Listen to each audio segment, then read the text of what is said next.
गाड़ी तो सभी लेना चाहते हैं, लेकिन सही जानकारी ना होने की वजह से ज़्यादातर लोग ठगी का शिकार हो जाते हैं। सेकंड हैंड गाड़ी खरीदने के लिए आपके पास 2 पॉइंट होते हैं। पहला होता है रिसर्च और दूसरा होता है आपका हार्ड वर्क। चलिए पहले रिसर्च के बारे में बात कर लेते हैं। रिसर्च यानी ये पता लगाना कि आप जिस तरीके से गाड़ी खरीद रहे हैं तो वो गाड़ी खरीदने के लिए एक सही तरीका है या नहीं। और दूसरा तरीका है हार्ड वर्क। एक नई गाड़ी खरीदने से ज़्यादा आपको एक सेकंड हैंड गाड़ी खरीदने में उससे ज़्यादा मेहनत लगती है। सो गाइस, मेरा नाम है शाहनवाज़ और आप देख रहे हैं कार गाइडलाइंस। आज की इस वीडियो में हम आपके साथ यही स्टेप बाय स्टेप कवर करेंगे कि एक सेकंड हैंड गाड़ी लेने में आपको क्या क्या सावधानी बरतनी चाहिए, क्या क्या इंस्पेक्शन होते हैं उसको चेक करने के, उसको कैसे चेक करा जाता है। तो बने रहिएगा मेरे चैनल पे। आपका मेरे चैनल पे आने के लिए बहुत बहुत स्वागत है दोस्तों। तो चलिए शुरू करते हैं आज का सेशन पूरी डिटेल के साथ में। गाड़ी खरीदने से पहले सबसे पहले आपको एक चीज़ का ये ध्यान देना चाहिए कि आपकी नीड क्या है, आपको किस कार की ज़रूरत है। आपको कॉम्पैक्ट एसयूवी की ज़रूरत है या फिर कॉम्पैक्ट सेडान की ज़रूरत है या फिर आपको एक हैचबैक की ज़रूरत है दोस्तों। तो इस चीज़ को अपनी प्रेफरेंस में पहले डाल लीजिएगा आपकी आपको कौन सी गाड़ी चाहिए, 5 सीटर चाहिए या 7 सीटर चाहिए, कौन सी चाहिए वो आप डिसाइड कर लीजिए। उससे ये होगा कि आपको गाड़ियाँ देखने में काफ़ी आसानी हो जाएगी कि आपको एक प्रॉपर वे ये मिल जाएगा कि मुझे कौन सी गाड़ी ख़रीदनी है। और इसके साथ साथ आप ये भी चूज़ कर लीजिए कि आपको डीजल गाड़ी ख़रीदनी है या पेट्रोल गाड़ी ख़रीदनी है, तो आप उस चीज़ को भी अपनी रिसर्च में डाल सकते हैं। अब जब आप अपनी गाड़ी चूज़ कर चुके हैं तो सबसे पहले अगर आप गाड़ी देखने जाते हैं तो उसकी आरसी चेक करिए। आप आरसी में सबसे पहले आपको ऑनर का नेम पता करना चाहिए कि ऑनर का नेम क्या है। उसके बाद आपको गाड़ी का कलर देखना चाहिए, जो गाड़ी में कलर मेंशन है वही कलर गाड़ी पे होना चाहिए। फिर इसके बाद आपको इंजन नंबर चेक करना चाहिए कि इंजन नंबर जो गाड़ी पे है पड़ा हुआ वही आपका आरसी के अंदर होना चाहिए दोस्तों। अगर मैं इंजन नंबर की बात करूं दोस्तों तो इंजन नंबर में ये होता है जैसे अगर किसी गाड़ी का इंजन ख़राब हो गया है या फिर उसका इंजन दोबारा होने वाला है तो कुछ लोग क्या करते हैं कि उसको रिप्लेस करके दूसरी गाड़ी का इंजन उसमें रखवा लेते हैं। तो ये एक इलीगल तरीका है। आपको प्रॉपर तरीके से गाड़ी का इंजन चेक करना है। गाड़ी में जो भी इंजन नंबर है उसका वो उस आरसी पे भी आपको चेक करना है। इसी के बाद आपको चेसिस नंबर भी चेक कर लेना है गाड़ी का कि जो गाड़ी में चेसिस नंबर पड़ा हुआ है वही आपकी आरसी पर मेंशन होना चाहिए। तो ये भी एक बहुत ज़रूरी चीज़ है दोस्तों। और उसी के साथ साथ आपका जो आरसी पे कार का नंबर पड़ा होता है तो वो भी आपको गाड़ी में चेक करना चाहिए, मतलब नंबर प्लेट पे चेक करना चाहिए कि वही नंबर एक्यूरेट है कि नहीं है। अब अगर कागज़ की बात पूरी हो गई हो तो अब आ जाइए बोनट की तरफ। आप गाड़ी का बोनट खोल के देखिए, उसमें आपको ऑयल गेज निकालना है। ऑयल गेज निकालने के बाद उसको आप इंजन को स्टार्ट कीजिए। इंजन को स्टार्ट करने के बाद उसमें कम से कम 8-10 सेकंड तक उसमें रेस दीजिए। आप जब उस पर रेस देंगे तो उसमें से अगर काला सा धुआं निकलता है तो आप समझ जाइए कि इंजन में कुछ ना कुछ ख़राबी है। इसी के साथ साथ आपको इंजन की नॉइस भी चेक करनी है कि कोई वियर्ड सी नॉइस तो नहीं आ रही है उसमें। तो इस चीज़ का भी आप अच्छे से चेक करें कि खटखट या कड़कड़ की आवाज़ तो नहीं है। ये चीज़ भी आप इंजन में चेक करें, इंजन स्मूथली ऑपरेट हो रहा है कि नहीं हो रहा है। तो इस चीज़ का भी आपको खास करके ध्यान देना है। तो इसके बाद कार की बॉडी लाइन आप देखिए आगे से कि कहीं से ठुकी हुई तो नहीं है, कहीं से एक्सीडेंट तो गाड़ी का नहीं हो रखा है। तो इस चीज़ का भी आप ध्यान दीजिए। और आपका जो बोनट होता है उसका जो कवर आप उठाते हैं, बोनट जब खोलते हैं तो उसको भी अच्छे से चेक कर लीजिए कि कहीं उसमें कोई रिपेयर का तो कोई निशान नहीं दिख रहा है आपको, या फिर आपका जो बोनट है वो उसमें कोई रिपेयर तो नहीं है या फिर कोई निशान वगैरह तो नहीं है। तो इस चीज़ को भी आप देख सकते हैं। इससे आपको पता चल जाएगा कि गाड़ी एक्सीडेंटल है या सही है। अब एक चीज़ और बताना चाहता हूँ इसी के साथ में, ये कि जब आप इंजन में मोबिल डालते हैं तो वो जो मोबिल डालने का रास्ता होता है तो उसका जब आप उसको एक काम ये कीजिए कि आप उसका ढक्कन खोल के देखिए जहाँ से मोबिल इंजन में पड़ता है, और उस ढक्कन को चेक कीजिए कि उस ढक्कन पे कहीं कार्बन तो नहीं आ रखा है।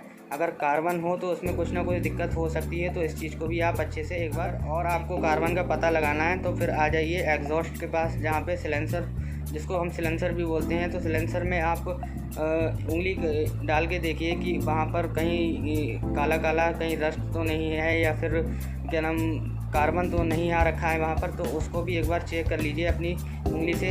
तो तो उससे आपको डबल श्योरिटी हो जाएगी कि इंजन ठीक कंडीशन में है। और आप नॉइज़ वगैरह तो ऑलरेडी चेक कर ही चुके हैं, तो ये भी एक, अगर ये काम पूरा हो गया है तो फिर आप एक बार गाड़ी का वॉक अराउंड कीजिए, उसके चारों तरफ घूम के देखिए कि वहाँ पर डेंट के तो कोई निशान नहीं है या फिर पेंट कहीं पर तो नहीं करा हुआ है। तो इस चीज़ को आप ध्यान से देखिएगा, क्योंकि ये बहुत ज़रूरी होता है कि ओरिजिनल पेंट है गाड़ी या फिर रीपेंट की भी है। तो इस चीज़ को भी आप वहाँ से देख सकते हैं, इससे कार की वैल्यू पर काफ़ी फ़र्क आ जाता है दोस्तों। इसके बाद ये देखिए आपकी गाड़ी की सारी लाइट्स अच्छे से काम कर रही हैं या नहीं कर रही हैं। आप पीछे की टेल लैंप देखिए, आगे की लाइट देखिए, प्रोजेक्टर लाइट या जो भी है, हेलोजन बल्ब है तो वो चेक कीजिए, फॉग लैम्प देखिए।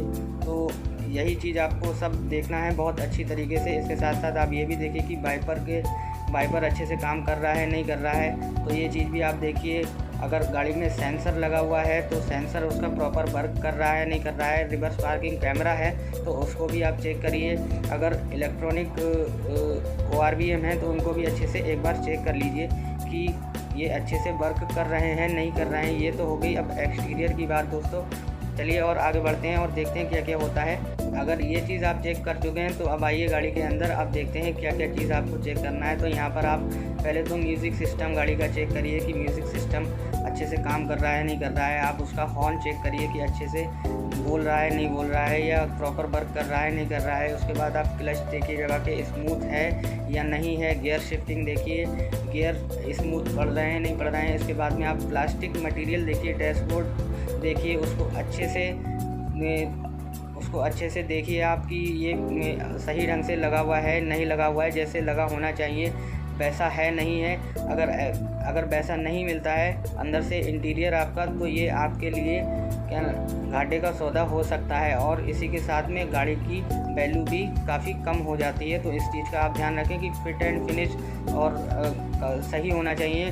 और उसके बाद में आपको सीट्स भी देख लेना है कि सीट्स अच्छे से वर्क कर रही हैं नहीं कर रही हैं। आगे पीछे करके आप सीट्स को देख सकते हैं और रिक्लाइन करके भी आप देख सकते हैं कि रिक्लाइन सही से प्रॉपर वे में हो रही है कि नहीं हो रही। तो इस चीज़ को भी आप अच्छे से चेक कर सकते हैं। इसी के साथ साथ आप पावर विंडो के स्विचेस वगैरह देख सकते हैं, इंडिकेटर के स्विचेस देख सकते हैं, लाइट के स्विचेस देख सकते हैं। तो ओवरऑल आपको गाड़ी का बहुत अच्छे से इंस्पेक्शन करना है कि क्या क्या चीज़ प्रॉपर वर्क कर रही है, क्या चीज़ नहीं कर रही है। ये चीज़ आप बहुत ही है। गाड़ी के पेंट की बात, तो पेंट आप हमेशा धूप में चेक करिए गाड़ी का, कि उससे ये प्रॉपर पता चल जाता है कि कौन सा पार्ट्स जो है वो रीपेंट है। ये एक बहुत अच्छा तरीका है कि आप आसानी से पता लगा सकते हैं कि कौन सा पार्ट इसमें। तो सबसे अच्छा तरीका है जांचने का वो ये रहता है कि आप मोस्टली लोग कार की छत पर पेंट नहीं कराते हैं, तो वो जेन्युइन पेंट होता है दोस्तों।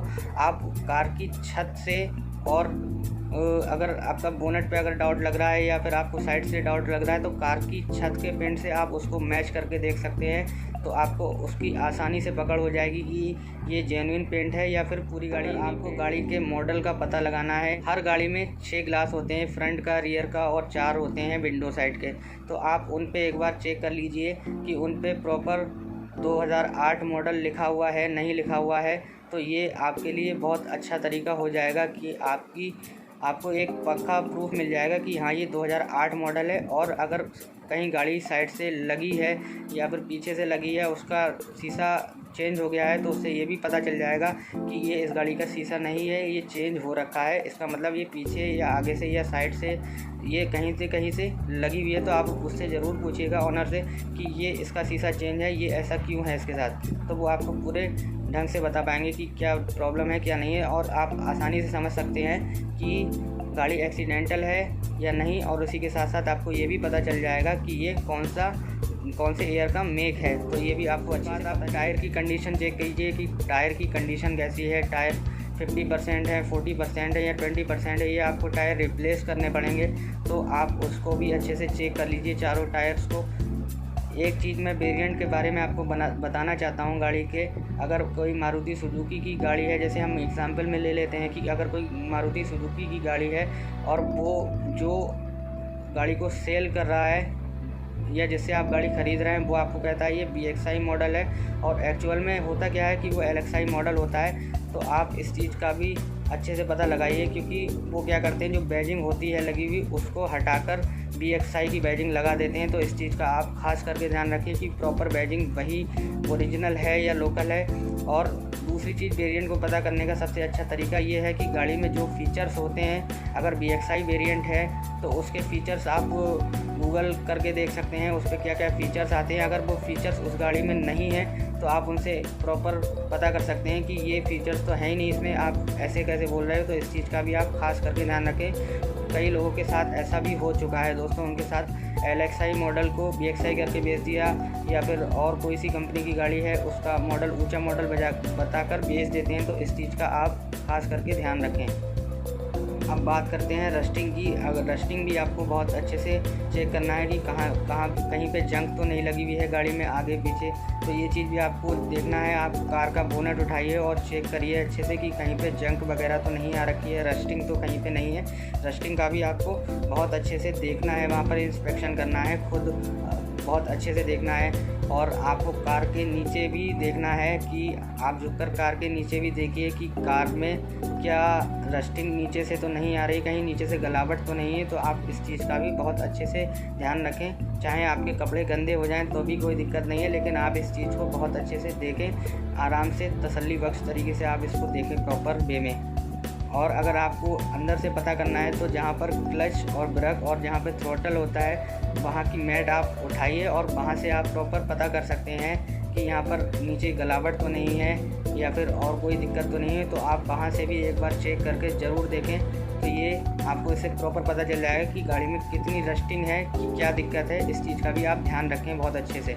इसके साथ साथ आप कूलेंट और ब्रेक फ्लूइड भी चेक कर लें, जिससे आपको पता चल जाएगा कि ब्रेक फ्लूइड कितना है, कूलेंट कितना है। और इंजन ऑयल भी ज़रूर चेक करें कि इंजन ऑयल इसमें गाड़ी में जितना होना चाहिए उतना है कि नहीं है। तो इस चीज़ को भी आप गाड़ी को आप स्टार्ट कर लिए, उसकी एक राइड लीजिए अच्छे से।